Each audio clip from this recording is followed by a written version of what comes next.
They brought the police to my front door at 3 in the morning. They said I was trespassing on my own property.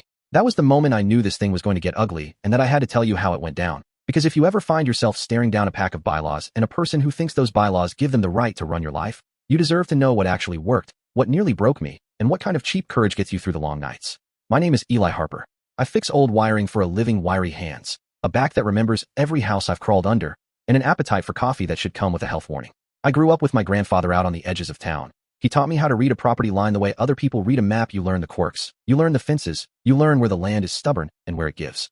When he died, he left me the place that had been in our family for 3 generations, a rundown mill on a stretch of river that people used to swim in, years before the weeds learned how to take over and the county stopped sending anyone out to care. I thought I was getting a tough little place, a fixer-upper with a name on the deed and a lot of memories. Turns out I inherited more than a roof and a sagging water wheel. I inherited a whole neighborhood's idea of who owned the shoreline. The neighborhood association called themselves the Lakeside Commons Association, but mostly they called themselves a committee of people who'd never been told no. Their president, Dorothy Hale, had the kind of smile that practiced its warmth in front of a mirror. She liked order, rank, and the way you could make people follow your rules if you told them those rules were about community standards. Dorothy had been running that little patch of man-made paradise for 6 years when I showed up, and she ran it with a clipboard and the persuasive certainty of someone who thinks the world owes her a shape. The first week I was there, Dorothy came over wearing a linen suit that had probably been relaxed into its shape by more than a few fundraisers. She stood on my porch and told me, with the kind of syrup-smooth voice that fries you if you don't pay attention, that the dock in front of the mill was a shared community amenity. I listened. I nodded. I put a plate of leftover biscuits on the porch table because my mother taught me manners and because it felt like the decent thing to do. When I set the biscuits down, she asked if I could please take care of an old rotted plank by the stairs, and I said sure. I meant sure. I didn't mean an invitation for the neighborhood to file the kind of documentation that becomes a bludgeon.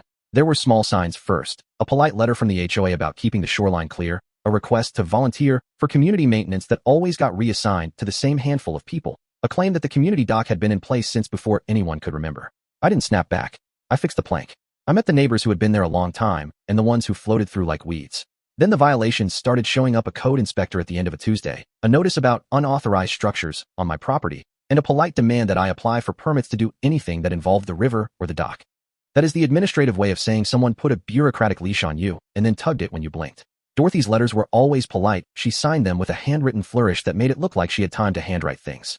The letters arrived by certified mail, by neighbor drop-offs, by emails that somehow showed up before I'd even had a chance to check my inbox. What I started to notice, slowly and with the kind of creeping discomfort that comes when a small animal is moving through the rafters of a house, was that the coincidences were too neat.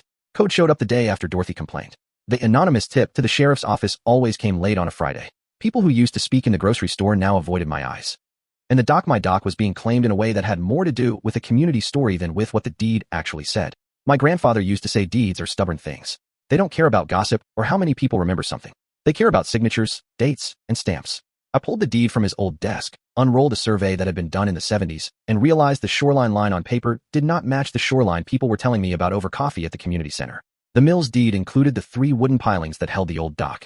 The problem was, over the years the common had been using that same stretch of river and the same dock as if it belonged to the association.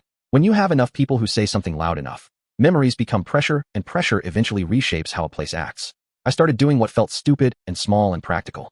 I put up cameras. I started logging who came by and when. I wrote down times and names and what they said. I asked for copies of the HOA's minutes from the last decade. They handed me 3 pages with a date gap and the phrase, "minutes unavailable." That made sense only if you think public records are like the weather, changeable, and something you can deny when it's inconvenient. So I filed a basic request for records, the kind you can make in nearly any county. Call it a transparency request, a courtesy to the paper trail. What came back was marriage of oversight and convenient forgetting. Invoices with elliptical lines and accounts that never matched the garden crews they'd hired. People assume lawyers are expensive and that fights like this finish with one night in court and everything's settled. In reality, the fight looks more like a long, slow burn, a ledger that won't balance, and a dozen small, wounding surprises. A council meeting with a sudden vote, a new policy about limited access, an email that exposes a close relationship between a neighbor and a county official. I wasn't the kind of man who thought the world should solve itself for me. I was the kind of man who knew how to wire a place safely and how to stand in a room and keep my hands visible. So I started stacking things: surveys, certified letters, timestamps, a logbook I kept by the kitchen that soon had more ink on it than my grandmother's Bible. I learned to make paperwork look like armor. And then, because people in power will often take the first shot to make the other person look like the aggressor, Dorothy escalated. She filed a complaint accusing me of blocking access to community property. She called the sheriff and said there had been someone acting suspiciously near the dock. Someone called the fire department and said my mill had smoke issues, which translated into 2 trucks showing up on a Tuesday morning while I was still in my work boots. The worst was the time the sheriff came at 3 in the morning with a skinny knock that sounded like someone trying to wake up a bear. My dog barked. I opened the door in my undershirt, and 5 deputies with flashlights and too many questions looked down on my porch like they were deciding whether the house had the right to exist at all. They were polite. They were procedural. In the end, nothing legal stuck.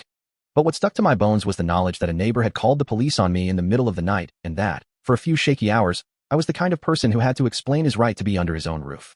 People who have power get good at twisting normal procedures into weapons. They make the normal feel like a trap. That midnight incident became a kind of magnet. Once the veneer of civility scraped off, other people's nastiness started showing up in petty, ugly ways. Chains cut loose on the dock. Orange survey flags ripped out of the ground. Phone calls from neighbors who had once smiled now sounded like they had been coached to speak with disdain. A teenager whose name I later learned was Jared showed up one night and told me, with a giddy face and a beer skillet bravado, that Dorothy paid us to scare you. He thought it was a joke. To me, it was a crime. To his mother, it was a loaned favor. Neighborhood favors turn toxic when they become the cover for bullying. My response was not cinematic. It wasn't a speech on a soapbox or a dramatic confrontation. It was paperwork, careful and dull. I hired a surveyor to put pins where the lawyers could see them. I hired an accountant to look at the HOA ledger because money leaves tracks like a river leaves silt deposits, and that silt shows you where the flow is headed. I kept adding evidence to the pile. Emails with suspicious timestamps, a chain of receipts that suggested maintenance funds were being spent on private landscaping, audio recordings of a meeting where Dorothy suggested, we handle the harasser quietly. She had the gall to say it like she was doing everyone a favor. Power adds a kind of chutzpah to people. They start to think their favors are civic action. That first dramatic peak the night of the raid stayed with me, because it was the moment all the small things started meaning the same thing. Before that night, I thought maybe the whole thing could be settled with neighborly chats and a few polite letters. After that night, I realized this wasn't about the dock. It was about control. So I stopped being polite. I started being strategic. The small wins felt like skipping stones. A judge ordering a temporary hold on a notice. Neighbors who once turned their heads starting to tell me their stories in hushed tones. One by one, they came forward not because they suddenly found their conscience, but because they were tired of Dorothy using the HOA like a shield to keep her friends above the rest. A man named Henry, who'd lived on the lane for 30 years, told me about a time Dorothy had shown up at a neighborhood association meeting and accused a contractor of stealing a contractor who'd later admit the accusation had been made without evidence. A woman named Rosa handed me a photocopy of a bank statement that didn't align with the HOA's public reports. These were small shards that, when you held them up in the right light, made the shape of something deliberate. The courtroom, when we got there, was less dramatic than you see on TV and more satisfying for that. It was a place where evidence sat like a rug, and you could see the pattern if you looked long enough. Dorothy tried to get a restraining order against me, claiming I had threatened her. I brought tapes. I brought logs with timestamps. I brought the surveyor's report. I brought emails. The judge looked at the pile like someone solving a puzzle, one of the rare professions left that still appreciates clean, stubborn facts. When the judge denied her request and ordered an independent audit of the HOA funds, the sigh in the room felt like air finally making its way through a clogged pipe. People who'd been prostrate with fear started to stand a little straighter. But the second peak, the recall election and the courtroom reveal of the ledger, is what the story will pinch on if you skip ahead. Dorothy had always been careful, cultivating the right friends at the county office and the right donors at the backyard barbecues. But every ledger has a margin, and margins mean mistakes. The forensic accountant found reimbursements listed as community improvement that were clearly for personal work on Dorothy's property. There were checks signed without a second signature, invoices that repeated, and a little line item that said, landscaping Dorothy property, $4,200. Once the numbers were laid out on the courtroom screen and matched to photographs and receipts, people's faces changed. The look of someone who has to admit they'd been taken isn't pretty. Dorothy's supporters found themselves blinking at documentation they couldn't ignore. The recall election was ugly and cinematic in the sense that too many cameras and phones turned the whole thing into a theater. Dorothy showed up in a desperate attempt to make the polling place a rally. She tried to shout down people who wanted voting privacy, and in the heat of the moment, she shoved a woman who was trying to hand out ballots. There was a recording of bystanders' video that looped on local social feeds showing a hand caging around the woman's arm. In short order, deputies were called, and she was cited for disorderly conduct. It didn't look like a knockout blow, but when the votes were counted, the margin to remove her from the board was wide enough to make a point. After she was out, the work began, not a dramatic vengeance, but the slow, honest labor of rebuilding trust in a community that had been worn thin. They reconstituted the HOA with new bylaws that required audited ledgers, double signatures, and a rotating committee for the dock. They created a small fund for maintenance that was held in escrow rather than at the president's personal bank. People came together to clear the shoreline, not out of fear, but because the river looked better when it belonged to the people who used to fish off the rocks. There were apologies, some small and sincere, some given because the light had changed and they needed to see it. There were payouts to a restitution fund that covered the repairs and a promise, in legal language, that any officer's reimbursement had to be verified by an independent accountant. I didn't walk away clean. I carried scars the way men who work with electricity carry burn marks. I learned you can be right and still be exhausted. I learned that small communities have the capacity for great cruelty when they press the machinery of community norms into a tool for personal power. But I also learned that truth has a stubbornness that paperwork amplifies if you present it clearly. Timestamps, survey pins, bank statements, they can't be faked in the same room where you can see the wood grain of a table and the sweat on someone's brow. People respond to clarity because it flips the story from rumor to fact.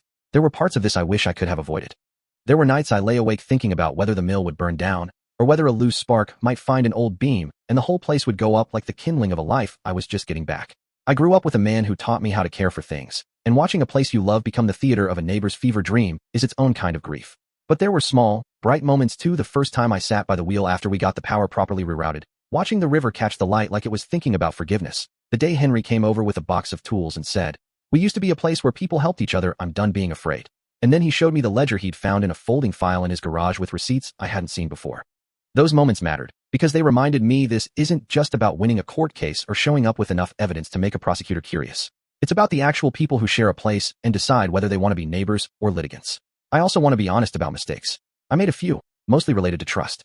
I trusted that a polite conversation with Dorothy would be heard, and I trusted a few neighbors who later decided their loyalty was more important than the truth. I wasn't prepared for how personal everything became. Dorothy had a way of telling half-truths that sounded like charity, and she could make even a nasty accusation sound like a civic duty.